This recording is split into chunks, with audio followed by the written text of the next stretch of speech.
Je vais parler un petit peu fort. Allez, on y va. Donc tout le monde a la feuille? Qui c'est qui n'a pas? Attends, je te la donne. Tu veux pas non plus? Oui, mais c'est bon, c'est là. C'est la même. Donc regarde, on va voir s'il y en a qui n'ont pas, qui n'avaient pas imprimé. Alors, trouve mentalement le nombre manquant dans chacune des multiplications suivantes. Maëva, le premier. Combien? 2. Bon, il n'y a pas de difficulté, on va dire que c'est pour s'échauffer ça. Lucie, le deuxième. Dans l'ordre? 6 fois 9, 54. Lénie, le troisième. 10 fois 1 égale 10. Et le suivant, Jade? 4 fois 0,5 est égal à 2. D'accord? Ça, c'est une méthode de calcul mental. Quand on multiplie par 0,5, c'est comme si on prenait la moitié. D'accord? Donc là, il n'y avait aucune difficulté pour ces questions-là. C'était juste pour s'échauffer pour la deuxième partie. Alors, donc la consigne n'est pas tout à fait la même. Peux-tu trouver, d'accord? Donc ça veut dire que peut-être que l'on ne va pas réussir à trouver quelque chose, le nombre manquant dans chacune des multiplications suivantes. Et j'ai mis que tu as le droit d'utiliser ta calculatrice. Alors, je voudrais savoir, Maxime, pour le premier, qu'est-ce que tu as mis? 5,3. Alors, regarde ta feuille. Tu n'as pas sorti ton cahier encore. Allez, Maxime, vite, on se réveille.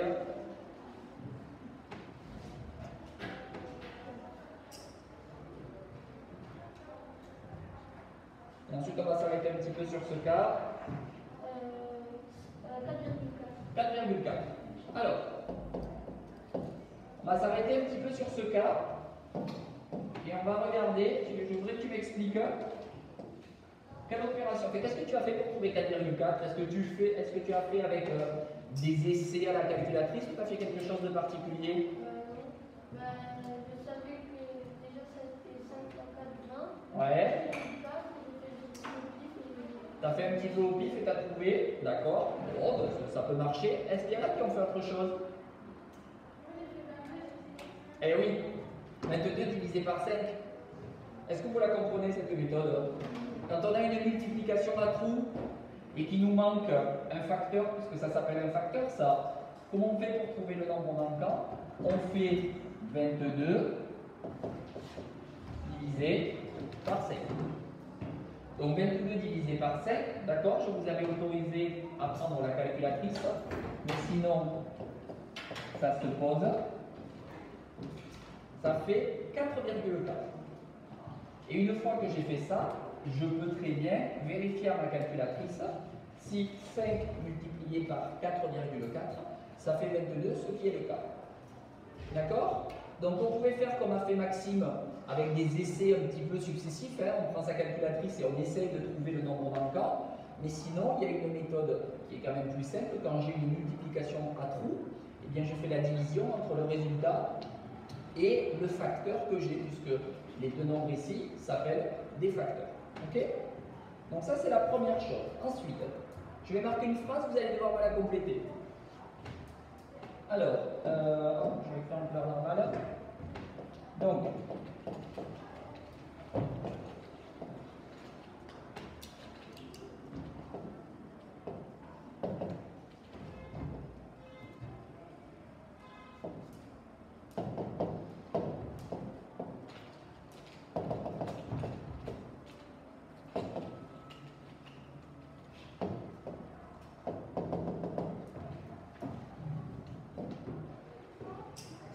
lisez cette phrase à trous et vous allez devoir essayer de compléter cette phrase.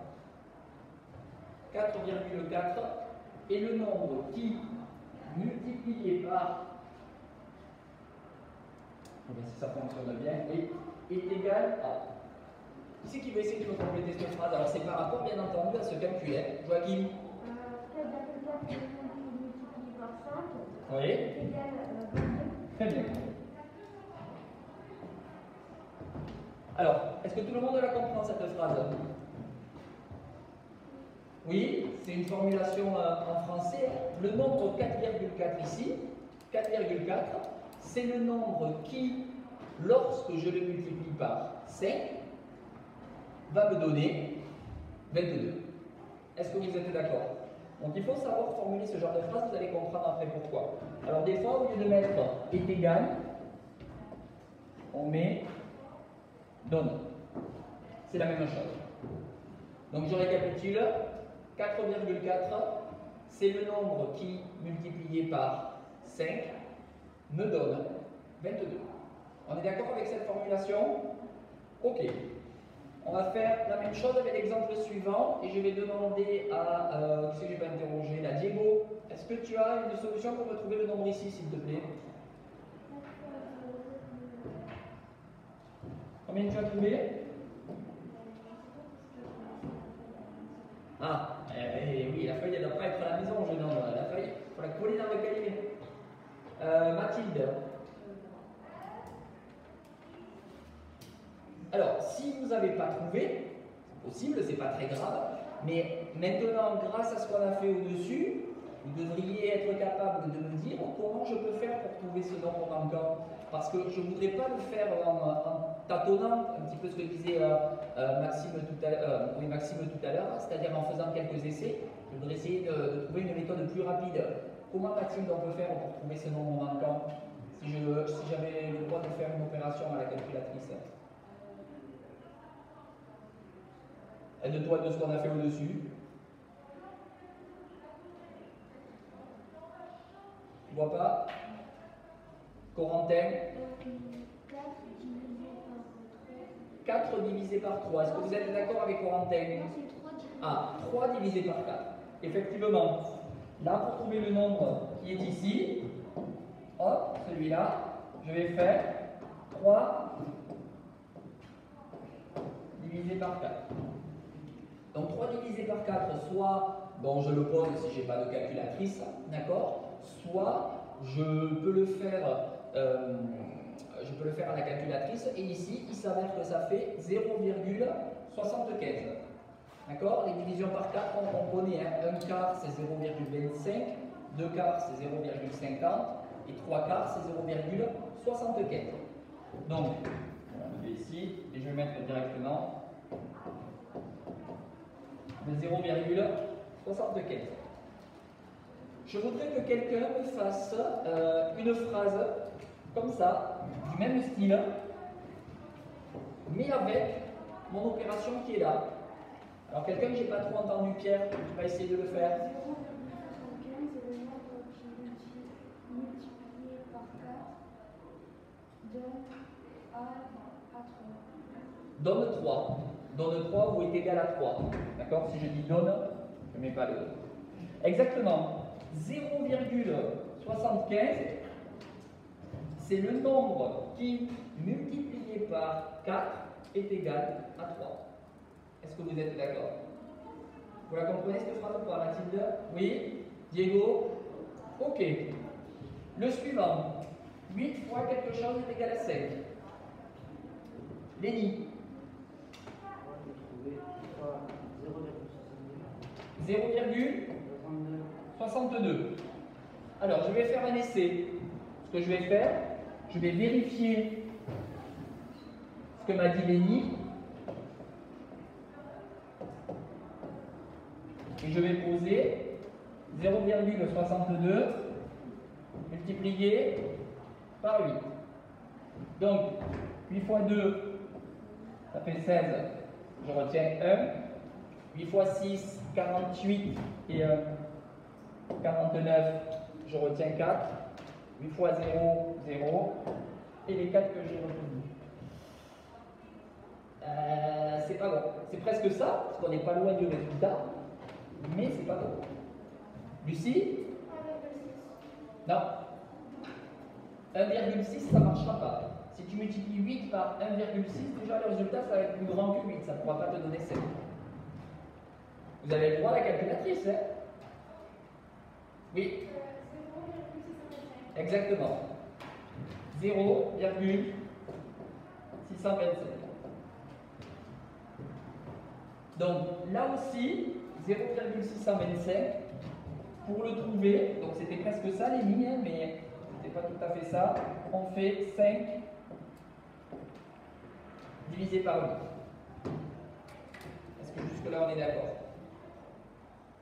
Qui c'est qui me fait une phrase avec le 0,625? Alors, pas toujours les mêmes, hein, j'en ai que j'ai pas entendu, la Maïva. Alors, une phrase comme tout à l'heure, je l'ai effacée exprès, on voit si on s'en rappelle. Donc, je t'aide au début, ça commence par 0,625.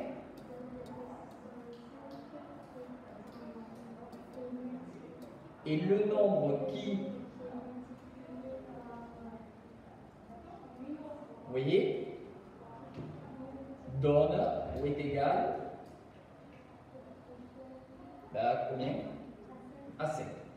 Donc 0,625, c'est le nombre qui, multiplié par 8, est égal à 5. D'accord? Alors, je vais remonter un petit peu le dernier parce que je vais m'y attarder sur celui-là, c'est celui qui va m'intéresser le plus. Donc, on va faire quelques essais. Qui c'est qui a fait quelque chose?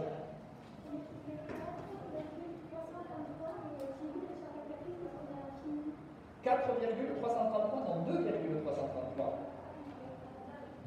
Alors, 4,333, c'est pas possible déjà parce que regarde, 3 x 4 déjà ça fait 12. Alors combien de 3? Eh oui, mais qu'est-ce que j'écris dans mon égalité? Je peux pas mettre l'infini. Combien? Alors, votre camarade dit on écrit 2. Ça, moi, ça me gêne. Alors, donc, déjà, ça, c'est pas bon. On est d'accord? On écoute bien, c'est la partie la plus importante là. Donc, ça, déjà, bon, ça me gêne puisque 3 x 2, ça fait pas 7. D'accord? Donc, Lucie, tu me disais 2,33. Donc, on va essayer. Attends, Maxime, d'abord. Donc on va essayer. 3 x 3, ça fait 9. 3 x 3, ça fait 9. 2 x 3, ça fait 6. C'est pas tout à fait ça. Est-ce que quelqu'un a autre chose à me proposer? Maxime. Moi aussi j'ai mis 2,33, mais après j'ai mis 2,33. Alors on ne peut pas mettre environ dans une égalité. Alors, notre camarade me dit 2,333 comme ça. Bon ben. Et le problème, c'est que je suis encore plus proche, mais j'y suis pas.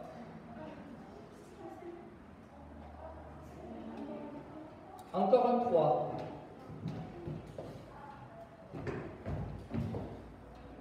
Hein? Je me rapproche, mais j'y suis pas.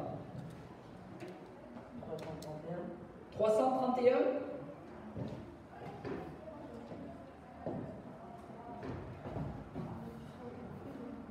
À mon avis, je vais m'éloigner là.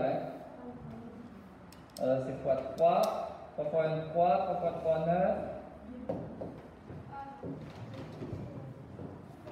Là, je me suis éloigné. Hein. Naïva. 334, on va essayer.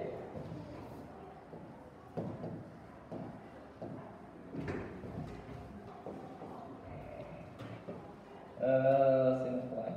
Donc 3 x 4 ça fait 12, je retiens 1. 3 x 3 ça fait 9. Et le 1 ça fait 10, je retiens 1. Pareil, je retiens 1. Ah, je suis passé de l'autre côté du 7. On va essayer encore une fois ou deux de plus. Alors, qu'est-ce qu'on fait à la calculatrice? Pour trouver ce nombre, qu'est-ce qu'on fait? On divise quoi, Lévi? 7 divisé par 3. D'accord? Faites-le 7 divisé par 3, ceux qui ont leur calculatrice. Donc, 7 divisé par 3. Là, c'est l'écran de votre calculatrice. Dites-moi ce que ça fait. Combien de 3? Comptez-les. 9. Donc, il y a 9, 3.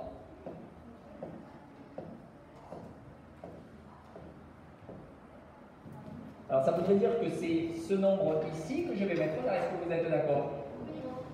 Sauf que, regardez ce qu'on va faire.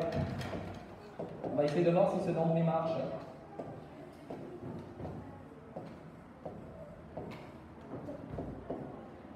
Alors,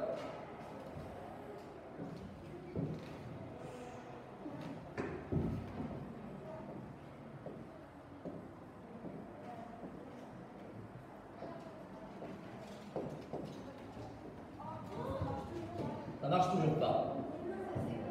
Alors, on va avoir du mal, j'ai l'impression, à trouver ce nombre.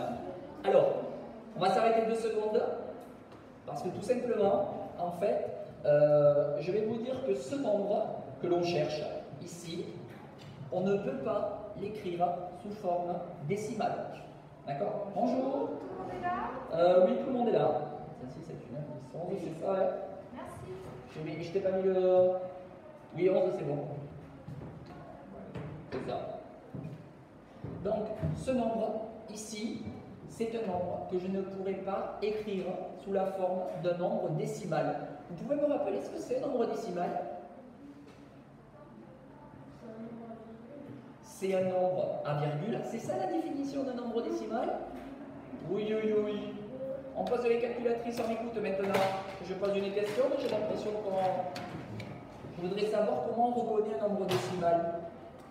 Ici, on peut diviser par Non, c'est pas ça, un nombre décimal.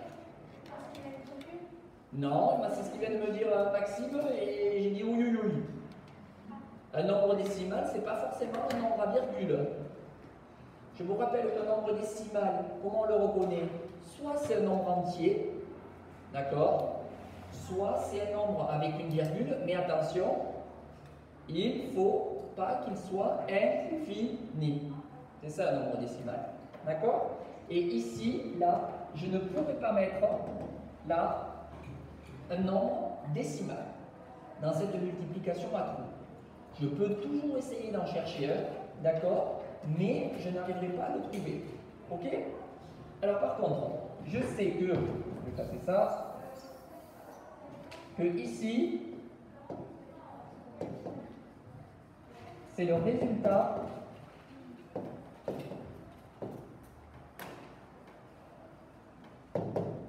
de quelle opération, on a dit? C'est le résultat de quelle opération, Jade? 7 divisé par 3.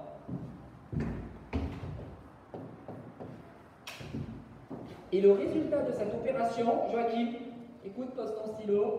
Le résultat de cette opération se note sous la forme 7 tiers. 7 tiers, c'est la valeur exacte. Et ce nombre, en fait, 7 tiers, il n'a pas d'écriture décimale exacte. C'est un nombre qui est infini. D'accord? Donc, on ne peut... Pose-moi cette calculatrice. Écoutez ce que je dis, c'est plus important. On a terminé avec la calculatrice. Donc, le résultat de cette opération, je me suis trompé en plus, c'est 7 divisé par 3 que je voulais mettre. Ici, il se note 7 tiers. Ce nombre, 7 tiers, il n'a pas d'écriture décimale exacte. On peut juste en donner une valeur approchée. D'accord? Donc, pas d'écriture décimale exacte. On peut juste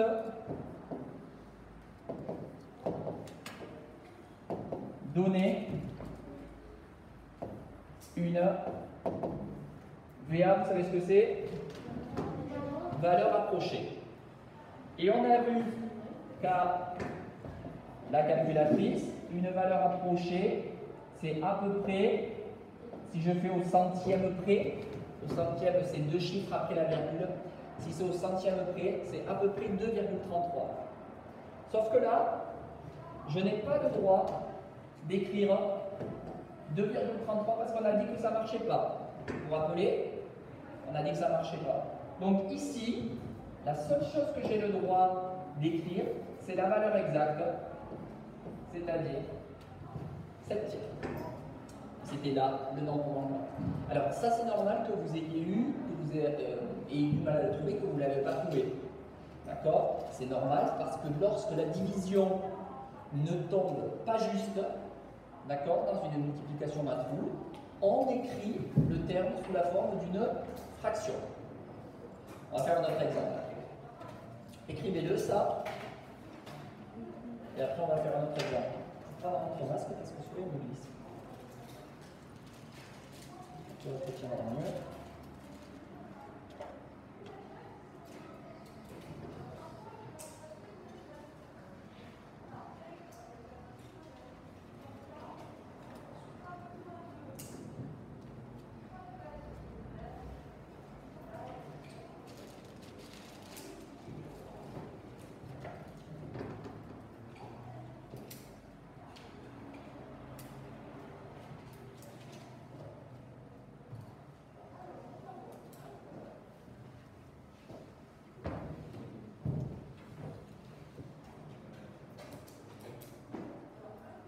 C'est noté, Lénie? Vous la notez?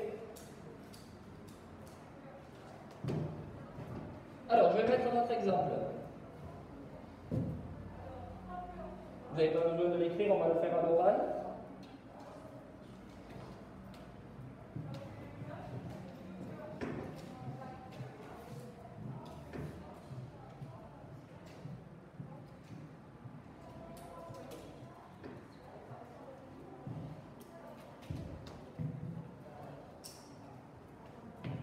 C'est bon? Allez vite.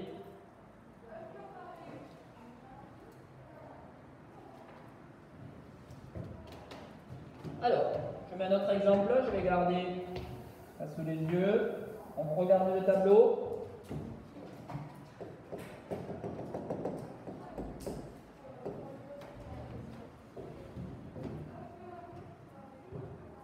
Alors, quelle opération on fait pour trouver le nombre dans les pointillés? Quelle opération on fait? Maxime. Laquelle de division? 6 et On réfléchit, attention, tu vas trop vite. 11 divisé par 6.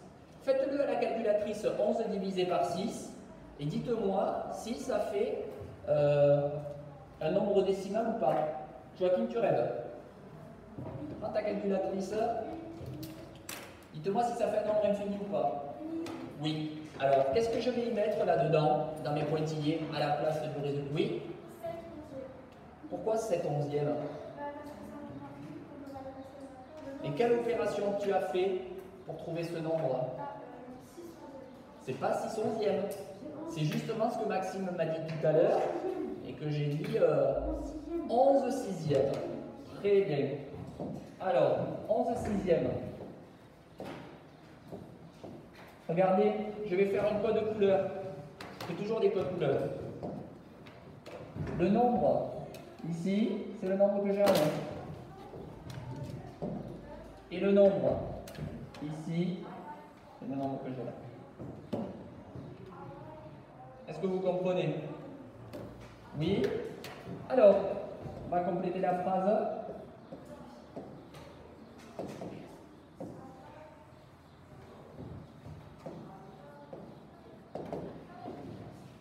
Qui c'est qui veut essayer de me compléter cette phrase? Diego?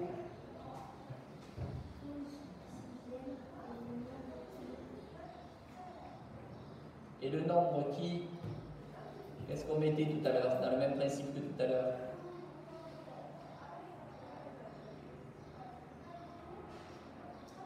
Diego, tu rêves. Il manque quoi comme mot après? Peut-être que vous l'avez marqué, tu l'as marqué sur ta feuille, la correction tout à l'heure? Il faut se réveiller, jeune homme. Corentin. 11 sixièmes et le nombre qui multiplié par 6 donne 11. Très bien. Qui multiplié par 6, on le voit ici, donne 11.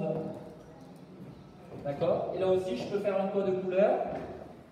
11 sixièmes, c'est le nombre qui est multiplié par 6. est égal à 11. Est-ce que vous êtes d'accord? Oui? Je vais faire un autre exemple.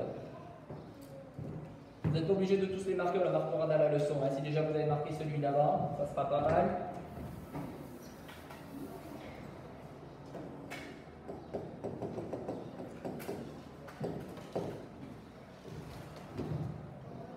Pierre, qu'est-ce que je pourrais mettre dans mes pointillés? Alors sans calculatrice, parce que je voudrais avec une fraction. Non, pas 8 sur 17. Quelle opération je ferai pour trouver mes pointillés, Maëva? 17 huitièmes. Attention, il ne faut pas inverser, c'est 17 huitièmes. Est-ce qu'on est d'accord? Donc, code couleur, le nombre d'en haut, c'est le résultat. D'accord? Et le nombre en bas, c'est celui-là.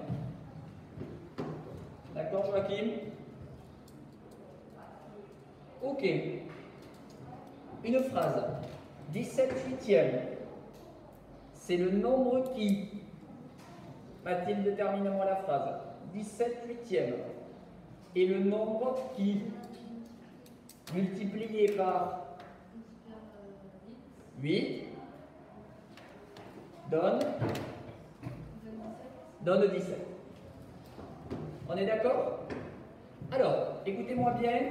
Vous savez qu'une définition, on la donne dans le cas général. Si je mets des lettres là,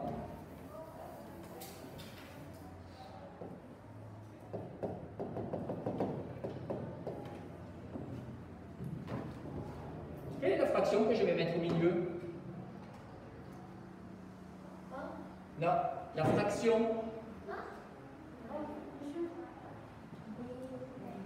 B sur A. Très bien, exactement. Donc ça, donc là pareil, parce que c'est ce qu'on marquera dans la leçon, je peux faire le code couleur. D'accord? Et ça, c'est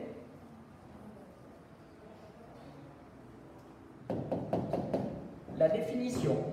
Parce qu'une définition, on ne la donne jamais à l'aide d'un exemple. Donc je ne la donne pas avec 17 huitièmes, je ne la donne pas avec 11 sixièmes. Une définition, je la donne dans ce qu'on appelle le cas général. D'accord? Et dans le cas général, j'utilise les lettres. Lettres, vous êtes habitués à vous en servir, même sans trop le savoir. Quand je vous ai donné la formule du périmètre du carré, j'ai pas donné le périmètre du carré avec un exemple. Je vous dis, c'est côté fois 4. Et le côté, on l'a appelé petit c. D'accord? Quand je vous ai donné la formule de l'aire d'un rectangle, on a mis grand L fois petit l. Vous voyez, on a utilisé des lettres. Mais là, c'est pareil. D'accord? Et donc, on va terminer B sur A. On le marquera tout ça dans la leçon. Et le nombre qui c'est qui termine la phrase? Vas-y. Exactement. Non, donne B. Donc, B sur A, c'est le nombre qui multiplié par A donne B, ou est égal à B. Oui, Maxime. Pourquoi on dit B sur A et peut-être on dit 7 sixièmes, 7 sixièmes? Alors, c'est ce que j'expliquais tout à l'heure, parce que 7 sixièmes, ce sont des exemples. Et tout à l'heure, nous, dans la leçon, on donne toujours la définition dans le cas général. On ne donne pas une définition avec un exemple. D'accord? On donne une définition dans un cadre général, et donc on donne des définitions avec les lettres. En sixième, on commence tout juste à faire quelques définitions avec les lettres. D'accord? J'ai donné par exemple tout à l'heure l'exemple du périmètre des aires. On a eu quelques formules avec des lettres. Ben là, c'est un petit peu le même principe. D'accord? A et B, ce sont deux nombres qui peuvent être quelconques suivant les exemples. Ok? Alors, un dernier cas de figure. Celui-là. Hop, c'est celui-là. Là. Est-ce que vous avez trouvé quelque chose?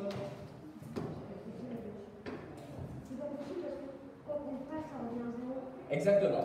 C'est pas possible parce que, quel que soit le nombre que je mette là-dedans, 0 fois quelque chose, ça ne pourra jamais faire 5. D'accord? Donc ici, c'est impossible. Vous avez essayé de poser la division, 5 par 0. Ça donne quoi sur la calculatrice? Ça met erreur. D'accord?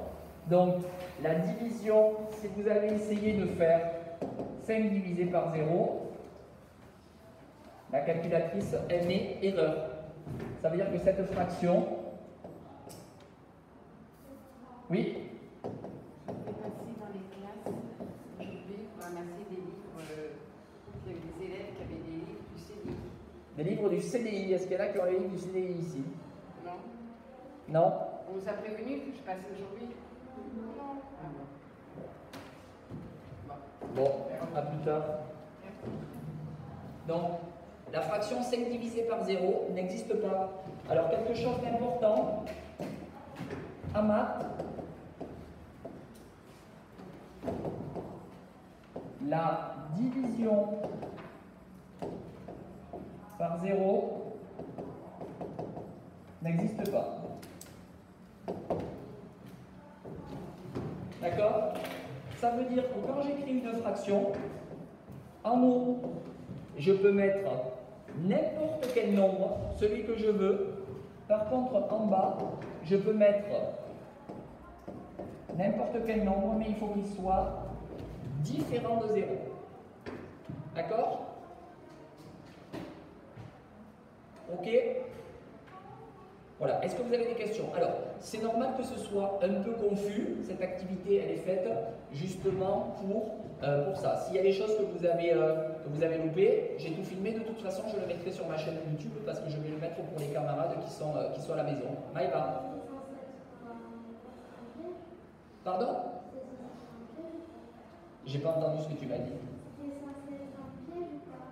C'est pas forcément un piège, c'est une activité pour vous faire réfléchir, pour que vous fassiez des essais, pour que ici, vous essayiez de trouver un nombre, de vous rendre compte que vous avez du mal à le trouver, et puis que moi après, j'explique justement ce fameux nombre d'où ils sont. Mais le nombre 7 tiers par exemple, vous ne pouvez pas le trouver.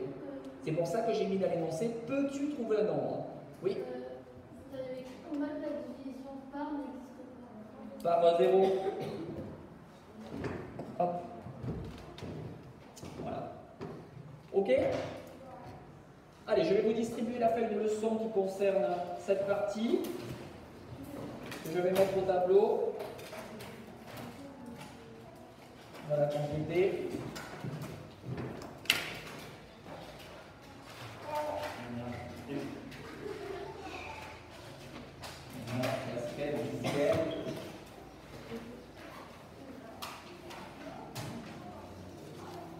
Alors cette feuille, elle est mal de contenu.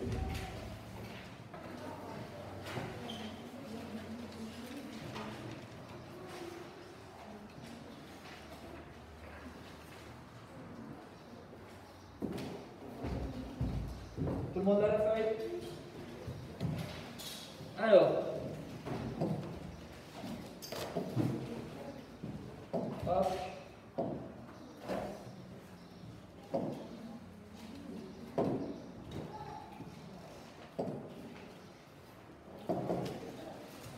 Alors, on va prendre la leçon. Cours.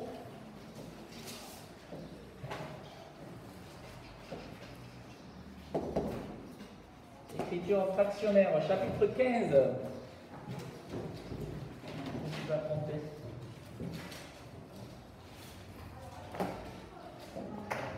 Alors,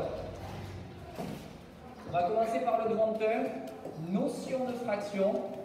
J'ai mis notion parce qu'on commence tout juste en 6e à voir exactement ce que c'est qu'une fraction. D'accord? Oui? Oui? Ok.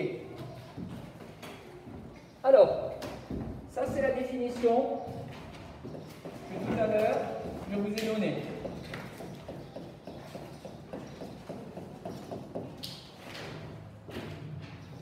Alors elle est à connaître, cette définition, il faut s'en rappeler, c'est important. C'est la définition. Pourquoi tu le ranges, Maxime, pour compléter? Ah, c'est l'autre, d'accord. Oui, mais ça va dans le cahier d'exercice. Eh oui, les porte-vues, c'est pour la leçon. C'est pour les leçons. Alors, je vais mettre de suite mon fameux code de couleur comme tout à l'heure, et vous allez le mettre aussi avec vos couleurs que vous voulez. Mais, par exemple, ici, le nombre du haut dans la phrase, c'est le résultat. Le nombre du bas dans la phrase, c'est le résultat, c'est le nombre qui multiplie. Comment il s'appelle le nombre du haut? Il porte un nom dans une fraction. Non, pas le nominateur. Presque. Non.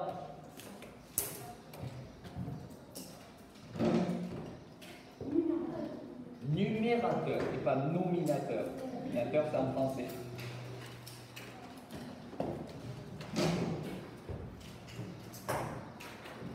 Et B s'appelle le, donc ça me l'a dit,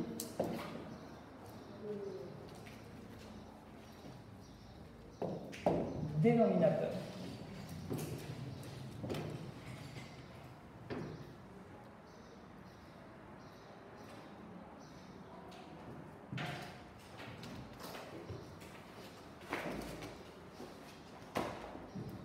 Alors, conséquence, d'après la définition, donc on vient de dire que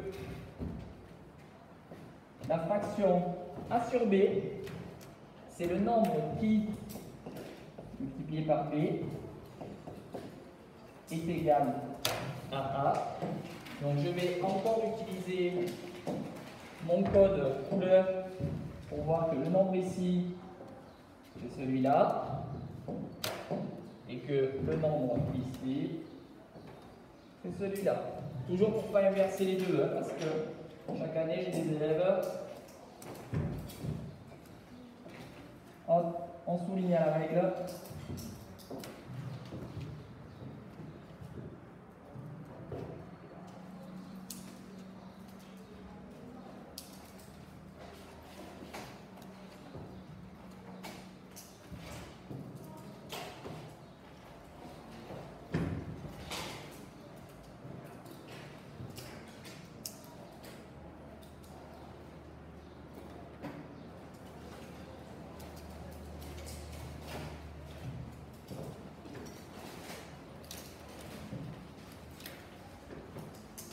D'accord?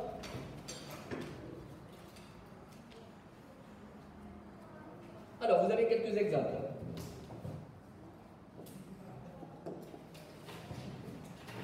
Qui c'est qui va essayer de me faire la première phrase là? Toujours, c'est le même modèle que tout à l'heure. 13 sixièmes est le nombre qui? Oui? Multiplié par 6 donne 13. Très bien.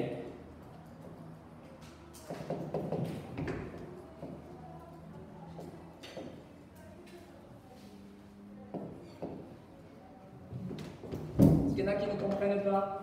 Tout le monde comprend. Mathilde, tu comprends? Oui?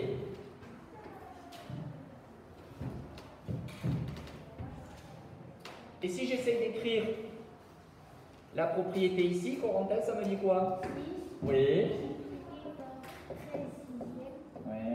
est égal à 3. Très bien. Voilà. Vous voyez, quand on comprend les choses, d'accord, c'est tout de suite plus simple. Hein. Il ne faut pas essayer juste d'apprendre bêtement des définitions. Il faut essayer de comprendre à l'aide de l'activité. C'est pour ça que je fais ces activités. Parce que si c'est vous qui trouvez les réponses, après vous le mémorisez plus facilement. Léni, le suivant. Le nombre qui multiplié par 4 donne 3. C'est écrit comment?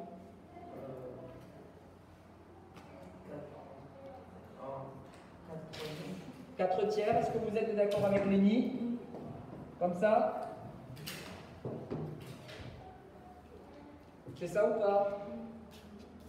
Alors on va regarder. Donne 3, regarde.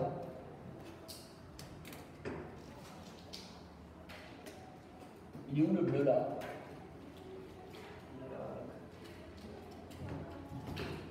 C'est pas 4 tiers, c'est quoi? 3 quarts. Alors regarde Léni, comment on peut le voir. Le nombre qui multiplié par 4 donne 3. C'est comme si tu avais ça. Est-ce que tu es d'accord?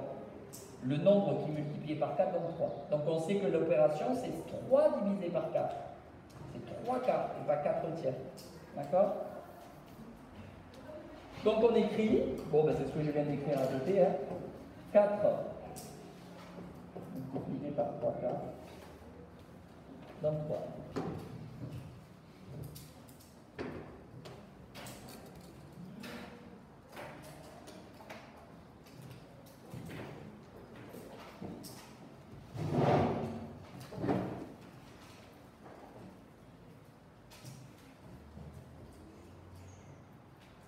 C'est noté? Il faut que je baisse le... Oui. Oui, mais là on va l'écrire sous forme de fraction plutôt. On va rester sur les fractions. D'accord? Effectivement, dans ce cas, comme ça tombe pile, on pourrait mettre 0,75. Mais c'est la même chose, c'est le même nombre. 3 quarts et 0,75, c'est le même nombre. D'accord? Ok, je remonte, il y a quelques remarques. Et après, on fera des exos là-dessus. On a dit tout à l'heure le mot qui manque là. On l'a dit. On dit aussi que A sur B est le... Il manque un mot. Non, pas le diviseur. A sur B, c'est quelle opération A sur B déjà? C'est une division. Et le résultat d'une division, comment ça s'appelle? Quotient. Résultat d'une division, multiplication? Non. C'est le quotient, on va l'écrire en rouge. Puisqu'une fraction, c'est une division, et le résultat d'une division, ça s'appelle le quotient.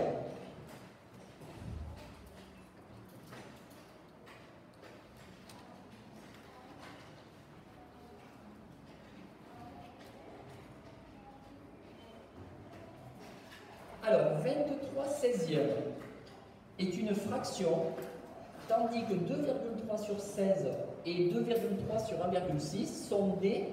Alors, quelle est la différence entre ça et ça là-bas? C'est quoi la différence? Oui? C'est que là-bas, il y a des virgules. D'accord? Alors, quand il y a des virgules, ça ne s'appelle pas des fractions, ça s'appelle des écritures fractionnaires. C'est le titre du chapitre d'ailleurs.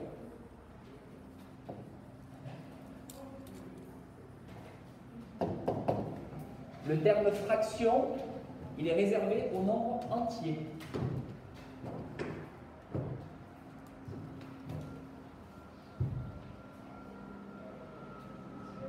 Oui.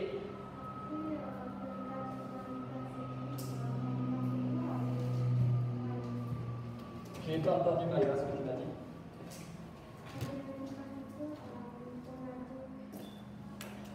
4 fois 3 sur 4, 4 fois 3 quarts égale 3. Le dernier, tout nombre entier peut s'écrire sous forme d'une fraction. Par exemple, le nombre 12, comment on peut l'écrire 12 en fraction?